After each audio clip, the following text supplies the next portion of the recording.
back live with Andrew Bolt with the Bolt Report. This country managed to turn electricity into a luxury. So expensive, there's even been a huge rise in the number of people having their power disconnected. I mean, just this month, your electricity bills went up by as much as 20%. And that proves you were conned by politicians flogging mad global warming schemes that they told you would cost you next to nothing. For instance, here's what Prime Minister Kevin Rudd, one of the biggest of these shysters, told you a decade ago about the cost of Labor's plan over the next half century or so to force you off cheap coal-fired electricity and onto expensive wind and solar power instead. We accept a robust target of 60% reduction of greenhouse gas emissions by 2050. We're looking at a total impact on the economy of somewhere between $600 and $800 million, or something in the vicinity of $45 per person over that period of time, or something like $1 per person per year. Just $1 a year? Look at your electricity bill. After just this latest price hike, think that adds up to just $1 a year more? Now, true, part of the recent price rises come from politicians stuffing up the gas supplies, one bad decision after another. But every month they also dream up yet another global warming scheme to stop the world from frying, claim it won't cost too much. Just last week, South Australian Premier Jay Weatherill, he announced he'd pay entrepreneur Elon Musk to build the world's biggest battery system to stop more blackouts now that his state depends so much on unreliable wind power. Opening up new possibilities for renewable energy in this state, in this nation, and around the world to be dispatchable. This is a 100 megawatt battery installation. The next biggest battery system in the world is 30 megawatts. So we're talking about something that is more than 3 times as powerful as the next biggest battery installation in the world. Yet this battery, expected to cost anywhere up to $200 million, is still only big enough to keep a town of just 13,000 homes going for just 24 hours, or keep the state going for a few minutes. It's a joke, which helps to explain why South Australia already has the world's most expensive electricity and why businesses around the country are going broke. Well, joining me is Stephen Shearer, Managing Director of plastics recycling business, Plastics Granulating Services, based in Adelaide. Stephen, thank you so much for your time. Can you tell us, you've had now to close your company and dismiss 35 workers. Why is that? We ran out of cash, basically, and we ran out of cash because the cost of power primarily was too high. We experienced sort of rises in the vicinity of double over a 3-year period.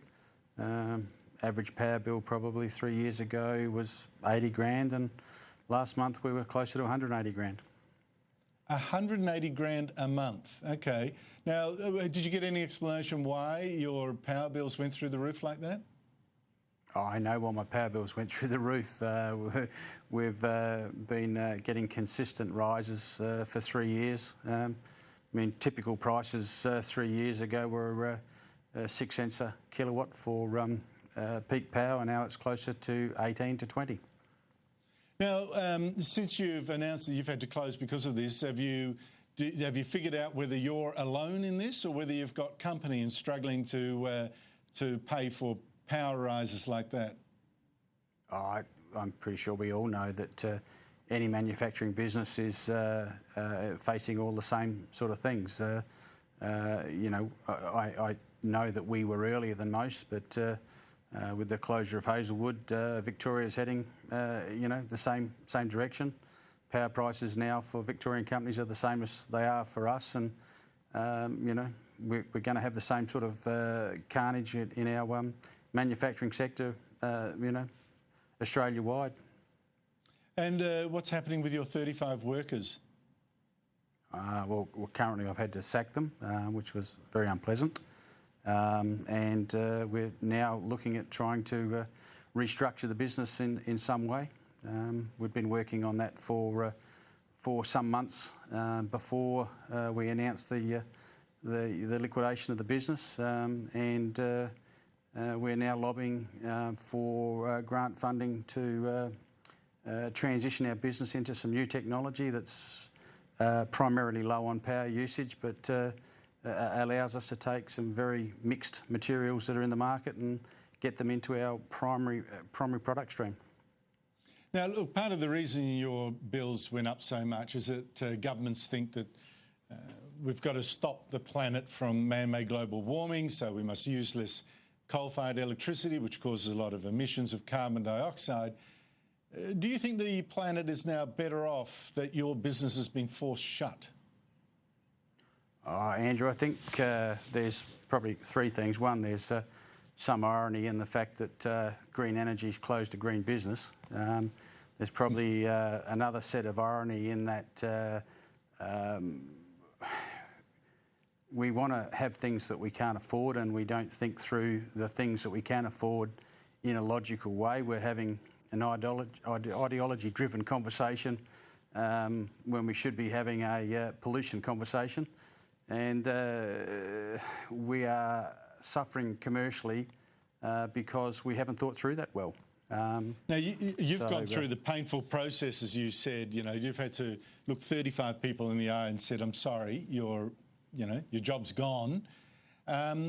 Now, as I said, your bills, the reason you came to that decision is because of your bills, which in part went up because of policies that cut our carbon dioxide emissions and make us use more wind power.